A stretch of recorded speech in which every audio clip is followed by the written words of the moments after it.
Hello, my name is Matthew Pfeiffer with MattPfeifferCoaching.com. Welcome to my YouTube channel. On this channel, I create videos and content about toxic, narcissistically abusive relationships.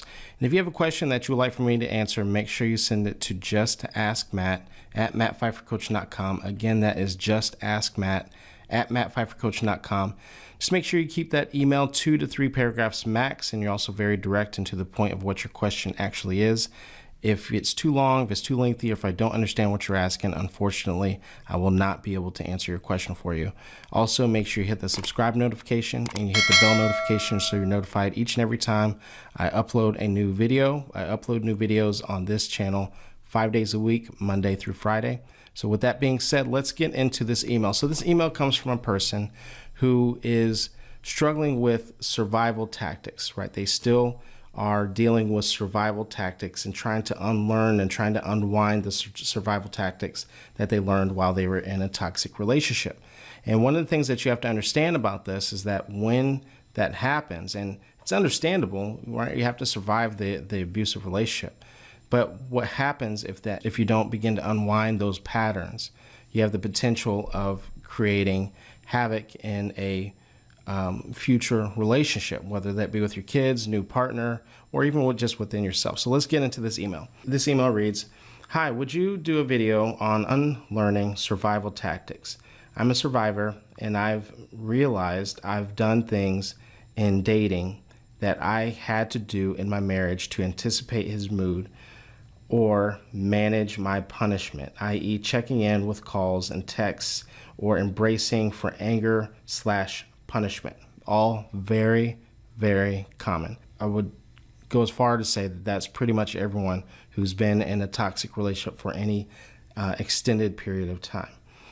This email continues, "Not hearing from him meant something was brewing." And I think a lot of people can relate to you when they hear that. "This obviously plays out in other areas, was just in the texting/calls as an example of an area I've noticed in me." Some of those areas, so what she's saying is that she's using this as an example, but this behavior shows up in other areas. I'm going to fill in some blanks for you guys because I think that a lot of these things that this person is talking about, a lot of people can relate to, like seeing a person's car who has a similar model as your ex, right? Seeing that on the road and thinking, going into a high alert, going into a high panic. The silent treatment. Let's say you're in the car with someone and that person goes silent and just assuming that they're upset, assuming that something bad is about to happen. There's a plethora. There's multiple different things, right? And a lot of this depends on the type of trauma and the type of person that you may have been with. Sometimes, because everyone's trauma when it comes to this is very, very different. Here's something that not a lot of people talk about. That for some people who've experienced this, they know what I'm talking about, and it can be very, very triggering. Someone doing something as simple as coming up to you, "Is everything okay?" and saying it something like that is very, very triggering for people. Because in a toxic relationship, as innocent as that might seem, for people who are in a toxic, narcissistically abusive relationship, when someone comes up to you, "Is everything okay?" there was a presumption that there was something wrong with you. And there was typically a fight, and they just would not leave that alone until there was, boom, reactive abuse. And so a lot of the things that you're talking about, for you, you might feel like there's something wrong with you, right? Or for other people who are listening to this, you might feel like something is wrong with you. But you have to understand that these are the effects of being in a toxic, unhealthy relationship for long periods of time. And so now we have to begin to unwind the conditioning. And quite often, some of the conditioning may have happened long before you're with the toxic person, right? It may have happened when you're in a previous relationship or even in childhood. So let's get back into this email. "Surviving and coping while in the abuse is so necessary, but once out, we have to learn to let go of things." It's more than just letting go, right? It's more than just letting go. I hear people say this all the time, that let's just let it go. Let's just act like, almost like, let's just act like it didn't happen. Regardless if we want to admit it or not, We have to heal. Regardless if we want to admit it or not, there are emotional wounds that we have, and just because we can't see it does not mean that you're not hurting. It doesn't mean that you're not wounded. It does not mean that you don't have scars. Let me continue with this email, and I'm going to circle back to that. Really wanting to dig deeper on healing. Hope this is a topic you can speak to. I can speak very, very much to this topic. So what you're experiencing are called emotional wounds, right? And you're experiencing emotional triggers. I have a whole course on it. I would encourage anyone who might be struggling or having similar symptoms to check out my link down below with all of my courses and get the course on emotional triggers. We have to understand there's a handful of things that are happening here. We have to remember that, number one, your triggers are not the enemy. Your triggers are your friend.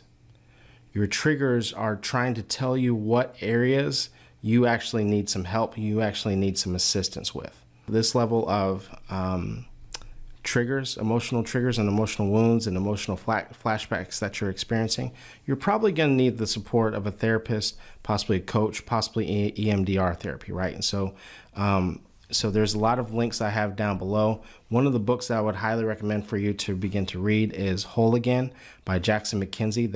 I also have links for that down below in my recommended bookstore, right? And you can listen to it on Audible. Don't feel like you have to actually get the physical book. Here's the reason why I'm recommending all of that. We have to understand, to your point and to your question on how do I unwind the survival tactics, we have to know what a healthy life looks like first.